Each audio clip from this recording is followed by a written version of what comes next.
Well, a speedy first series, but actually quick enough that we were able to hop midway into a pretty interesting one here. One and all, welcome back to the channel. We have got Zhu Xi up against Order of the Dragon. The Canadian prodigy on Order of the Dragon. Scatterbrained on Zhu Xi, and you're seeing the score correctly.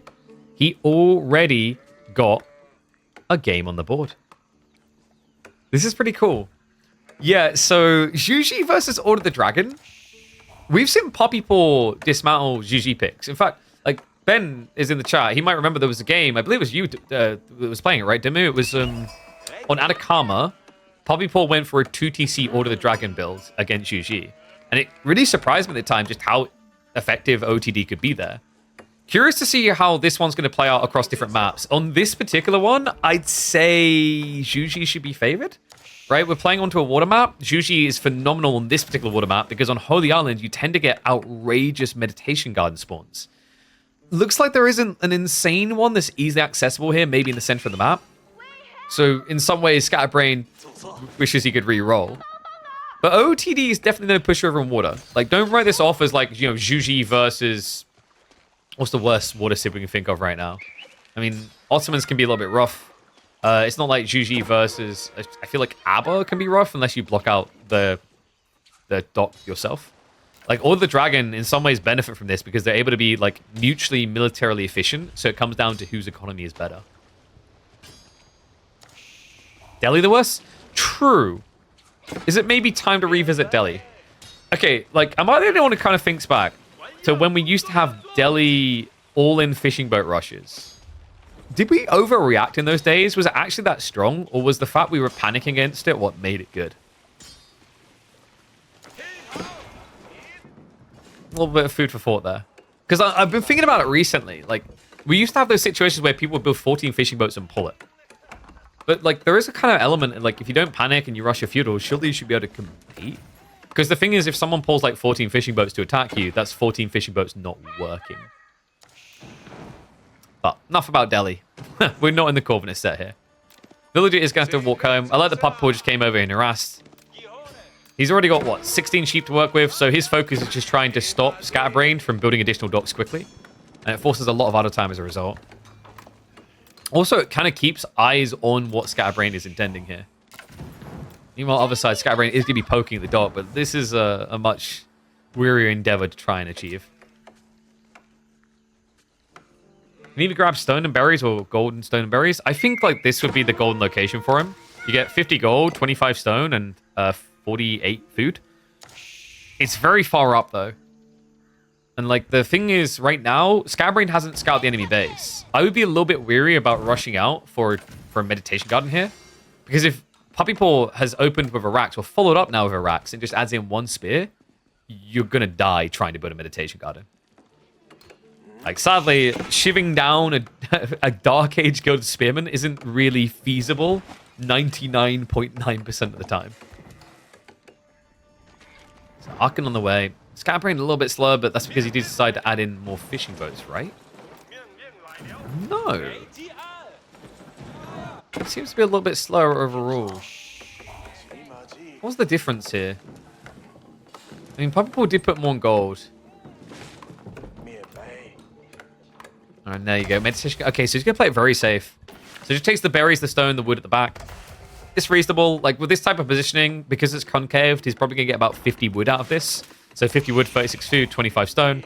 That's 100 plus meditation garden. You see exactly why Zhu Xi looked so dominant on Holy Island when we last saw them. Details like this. Also, other details that matter a lot is things like Zhuganu. You know, when you play Holy Island, you're looking for a civ that not only can play water well, but also has immensely valuable one-offers. That's why when we're watching the Ottoman-French series between Dimmu and Baltun, like, you got to feel French is a bit better there. Because let's say they both just trickle a little bit of land, like, the French player can just trickle a knight in. That can be a lot more annoying than, say, two spearmen. But, like, with this matchup, because you get immediate access into Zhugnu, you're usually quite scary for a lot of opponents. OOTD can be an exception, though, because of just how tanky everything is. One or two Zhug will struggle a lot more to kill these villages than other opponents. All right, what was the predictions like? 61% for Poppy Paw. Okay, but be honest. if you were one of the voters in chat. How much of that is on the name compared to the civ?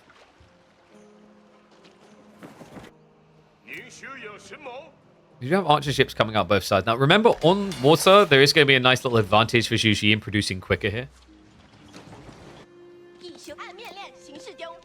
Looks like he's going to be scanning in. So we'll discover where the gold is. Knowing this detail, I wonder if Scatterbrain looks to poke. Maybe just open the stables, get 1 or 2 horsemen out. Because, like, both of the golds are north-facing. The other one is super far out for Puppy Paw. Then again, like, we have to remember Scatterbrain quite likes his water, right? Yeah, there's 2 3D clan members in particular that are like kind of water obsessed. I'm pretty sure every night they just sit there with snorkeling gear in their tub, smiling. And that's Cat and Scatterbrain. Like, these guys seem to really enjoy the water play. In fact, I believe Scatterbrain, was it? It might have been against Damu that he took a game when we had Archipelago in the midweek musters. He took a game off one of the top players, I remember that. And Sheik knew, so he's going to be making that move we talked about. The problem, though, is it's been scouted already. Puppy Paw sees it. And he can immediately look to react with, yeah, either an outpost or, even better, a stables. This is brutal. You're going to get free hit by this thing.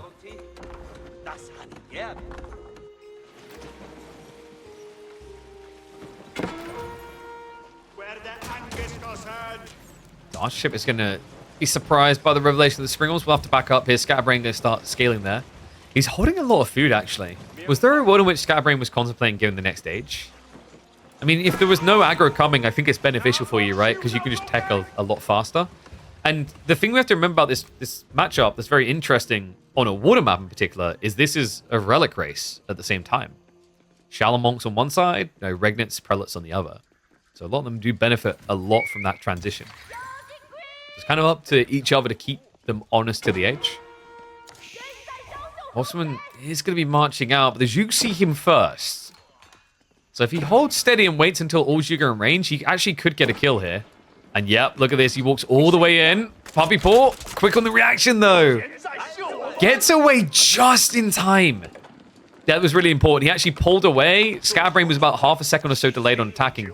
Wasn't able to get that second flurry out. 2 horsemen as well. Okay, this is a bit overkill. 2 horsemen is crazy. Puppy Paw, where's his vision right now? His scout came all the way home. So he assumed there was a lot more Zhu coming. To add 2 horsemen, now even a third, there was clearly an assessment that this was going to be very aggressive from Scatterbrain. We can see what it really is, though. He stopped piling. He just wants the castle play. Man, Puppy Paw, in a very kind of defensive format here, actually. The mass horseman, because he's a bit freaked about getting attacked. And then also things like the demo just waiting in the wings. It's almost like he's expecting Scatterbrain to be the aggressive party here. Doesn't seem to be the case whatsoever.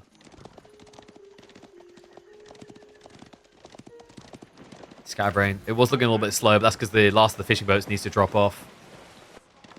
Pretty much at what he needs now. He's actually over-gathered on the gold somewhat. Can slits coming in. This is another dirty thing about those stones passively in the meditation garden. Just gives you the static defenses. And now, Shaolin Monastery. The monks are going to be a perfect answer against the horsemen. They just have 2 melee armor built into them by default, 190 HP. They square off pretty well against these meaty boys. In fact, they have the same damage, only Shaolin monks have double the attack speed.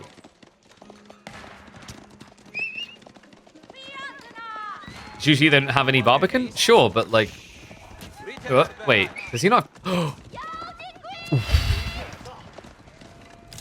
That was a little bit awkward. Seek Shelter not his best friend there, but there we go. He does get the tech up. Keeps most people safe. No wheelbarrow is a little bit tricky for Scatterbrain. It means the tree line could get harassed, but he's already prepping there with an outpost. Shallow monks do need to be queued up. Scatterbrain does have the food necessary. Villagers, once again, though, no wheelbarrow here. I mean, at this stage, you need to just get shivs out. There's no running away from this.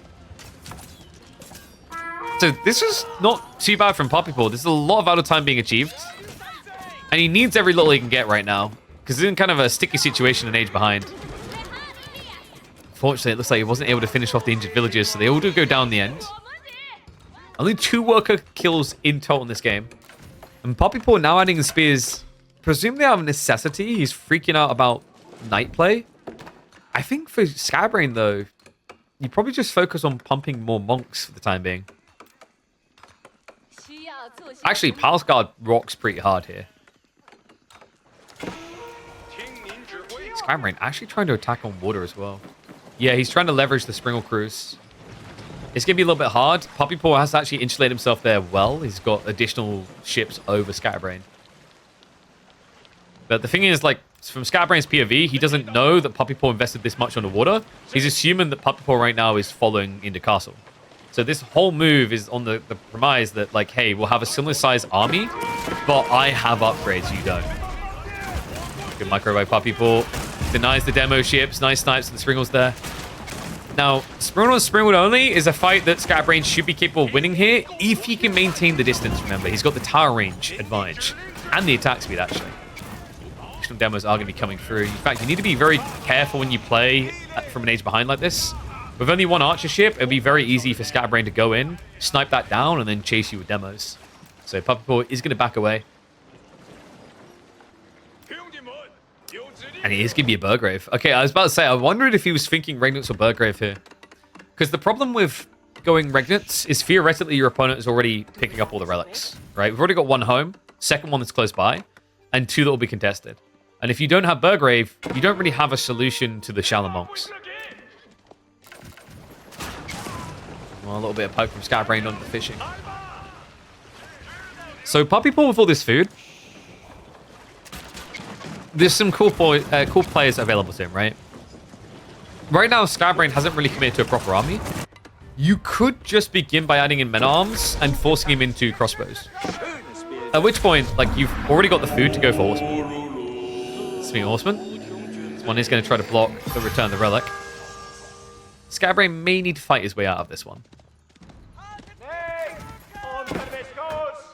In fairness, if he was full HP, he would win this fight. Even when he isn't, though, he's still gonna win this fight. It's an old guy with a stick, man. I don't think Scatterbrain has realized, though, so yeah, he just AFK returned to where he was standing. He's distracted by the waterside. Very important that Scatterbrain optimizes this detail. He only has one monk. He's kind of on the clock to get these home ASAP. Spearmen are now marching. It's unfortunate, actually. If he'd just been walking home the whole time, it would already be secure.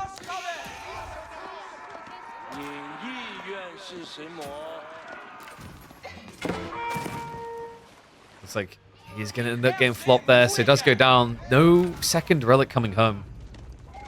And Puppy Paw in a pretty stable position, and funnily enough, Scatterbrain actually has gone to the crossbows without a reason to.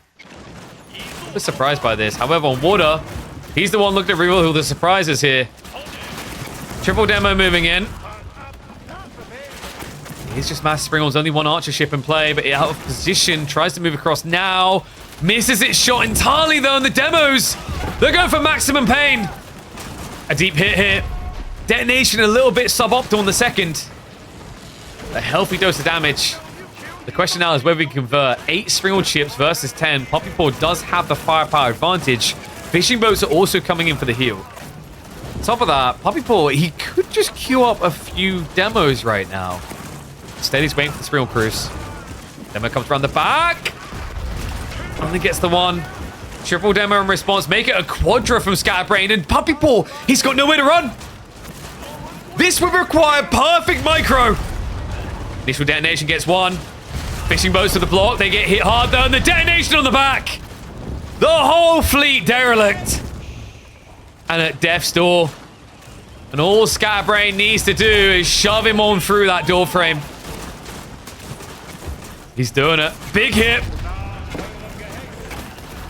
All of a sudden, Puppy Paw in dire straits here. He may have blocked the play on land, but it's cost him everything at sea. And there are rules in Holy Island. Losing the water never feels like an option. Not this early in the game. All but one boat goes down. That's going to be finished off, though. And docks aren't looking that great either. Double demo pool coming in just to make sure everything's clear. Make it a triple. He actually ends up... Wait, was that timed perfectly for the demo coming out? I think so. So Puppy Paw completely off of water. He needs an all-in Hail Mary. Villagers are going to get harassed in the back of the base. Puppy Paw with mass spearmen, very tanky. Scatbrain, only a handful of crossbows, shouldn't be the best reaction here. Oh. Puppy Paw has got some scary boys coming, 2 Landsknechte and a Gilded Knight.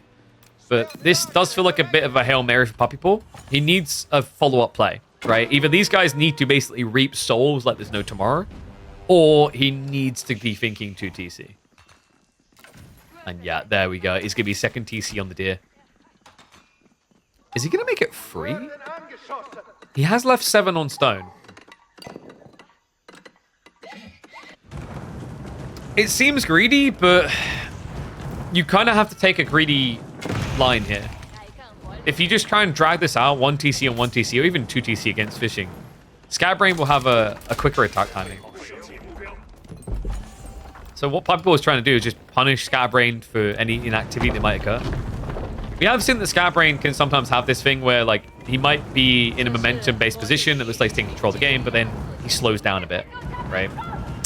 Because usually when you build an advantage, you just want to try and milk that advantage. You want to try and extrapolate it, right? The whole logic is that the longer the game goes on, small percentiles become bigger.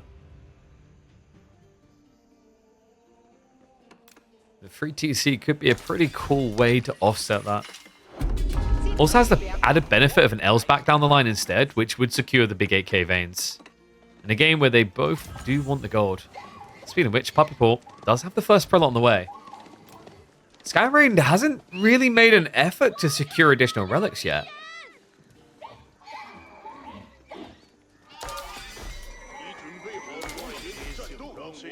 Is this really about to be a 4 relic game for the Order of the Dragon?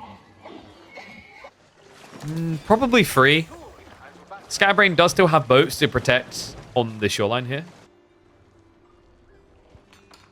And crossbows is a bit awkward for Scatbrain. Puppy Paw's Landsknechte comp is going to be super effective there. The problem is Scatbrain doesn't know what he's up against again. He hasn't scouted anything. He saw Spearman earlier. He saw a stables play. So what he's doing makes sense. You know, your opponent has racks, he has stables. So build Palace Guard to front line. If it's horsemen, maybe you're in a bit of trouble. But like if it's any of the more reasonable expectations of like knights, men at arms, then there's usually have the counter. I don't think he was expecting Landsknechte though. And it's kind of brilliant for Puppy Paw. With Burgrave, it's the most cost-efficient thing to do. It saves you the most resources per minute if you can justify spamming into the Landsknechte. Sad for Scatbrain as well, because the answer is actually quite easy. It's just you new against this.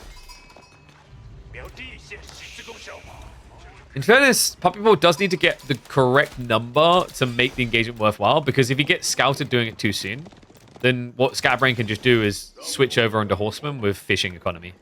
So there is a risk in what Puppy Paw's doing here, but ultimately, it's kind of Scatbrain's own fault for the scouting not occurring yet. Does aggro the ball. Wait, he's not pulling the prelate away. Oops. I think the scout... Wait, did he get trapped? He should better walk out, right? He looks trapped. It's going to go down. Meanwhile, in the center, nice hit onto the villagers. Needs more, though. And that's going to be difficult. He just found out the Landsknechte line is fat. Big boy's Vihand is ready to swing. Needs to be careful with the crossbows. You can get cat closed here.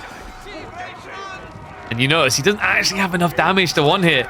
In fact, pre-nerf, this would be enough crossbows to insta-kill a Landsknechte. Now it takes a second flurry. Horseman also in.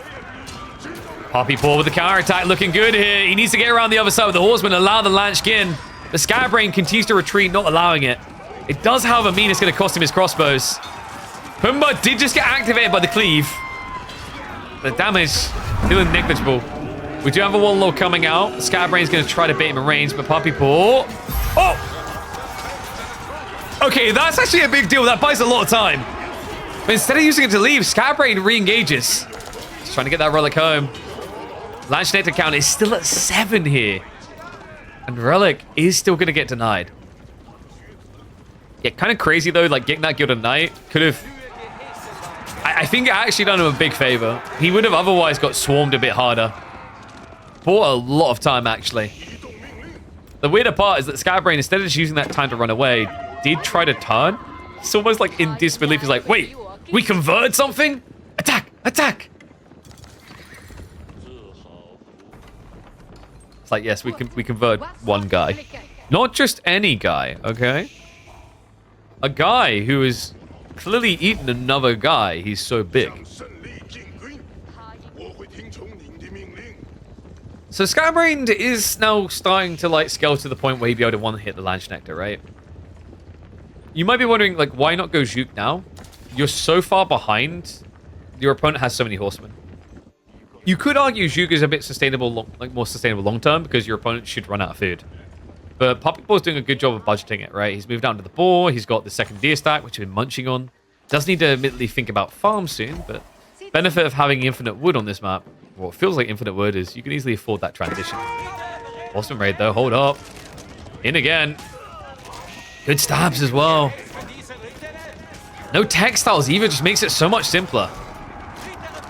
So strikes down, what was that, an extra 5 villages, I believe? Able to shovel out. We're going up to 20 Gilded Land Nectar.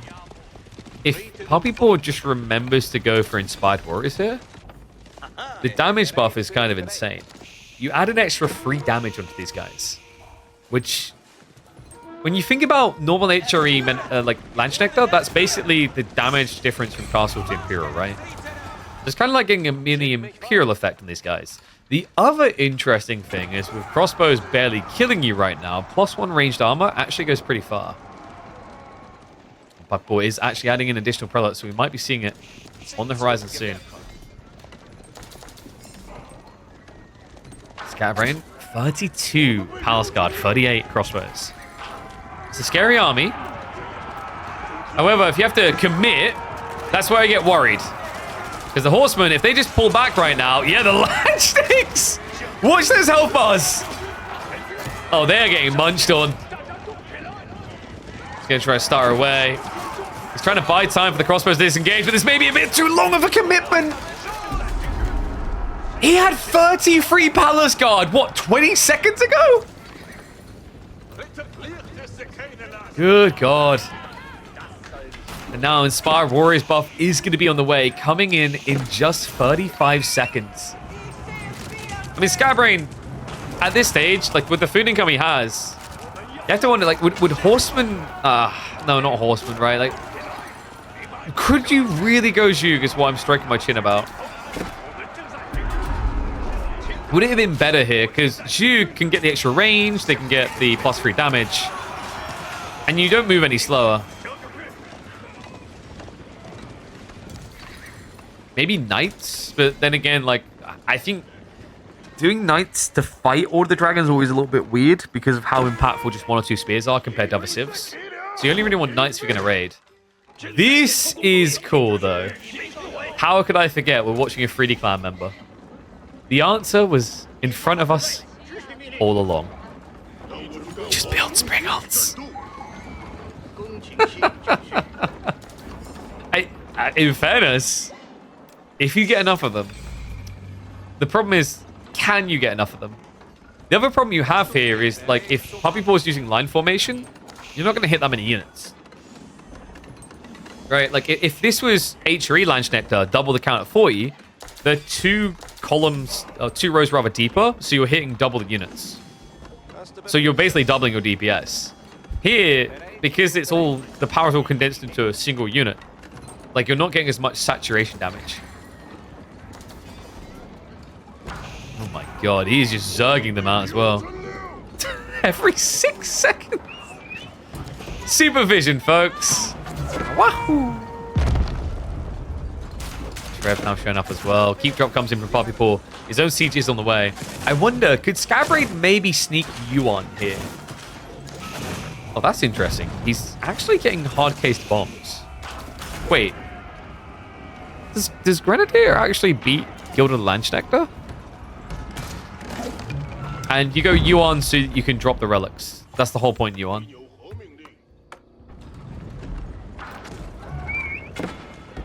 It triples what you get out of a relic.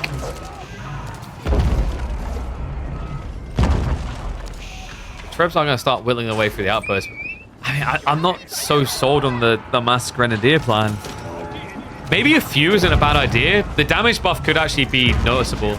It's a 15% DPS increase, and you do 28 damage, right? So that's like hitting for 32, 33 instead. Scatterbrain should water trade. I quite often find water trade kills people more than it helps them. Oh, wow. He's just going to go straight for the Imperial instead. Yeah, no interest in staying the age. Temple of the Sun down the way. That's pretty sick, actually. And the reason it's sick is because of the Divine Haste. It means you can kite the Landsknechter with the crossbows a bit. He also can start raiding with PG. Okay, I think that one Landsknecht is dead. Dare I also recommend roller shutter triggers? I think I will recommend that. If he believes in the Springles, it's definitely worth it here. But instead, we have got bombards in the way. Ooh, divine defense, right? Well, yeah, but you need to defend in your base right now. It looks like Poppy Paw went for a flank attack. Goes off the outpost. That's buying time for a reaction, though. Remember, this is Divine Haste. I mean, he's buying time for attack, but he needs to find the economy ASAP.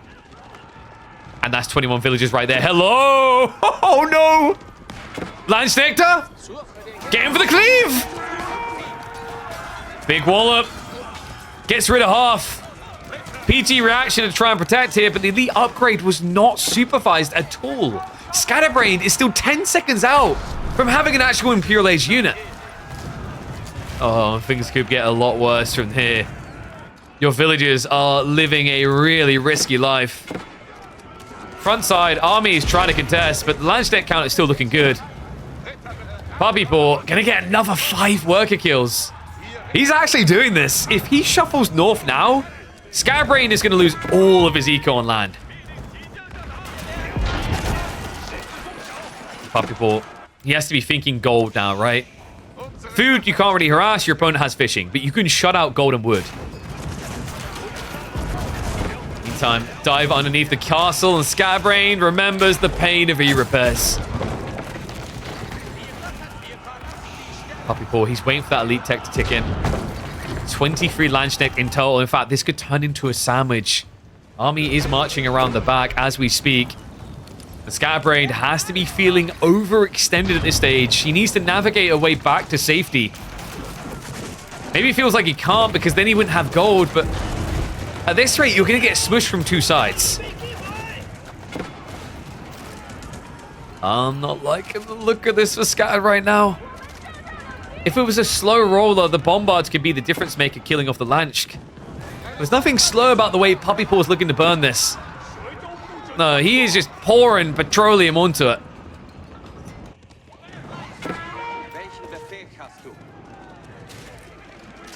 Cutting reinforcements to even make it harder for Scatterbrain to keep pushing. It's kind of crazy. We said, like, Holy Island, you know, it's kind of gone to the point where quite often we've linearized it to be very hard, at the highest level at least, to come back once you lose water. But yeah, Poppy Paw just showing that little bit of skill difference, that experience difference.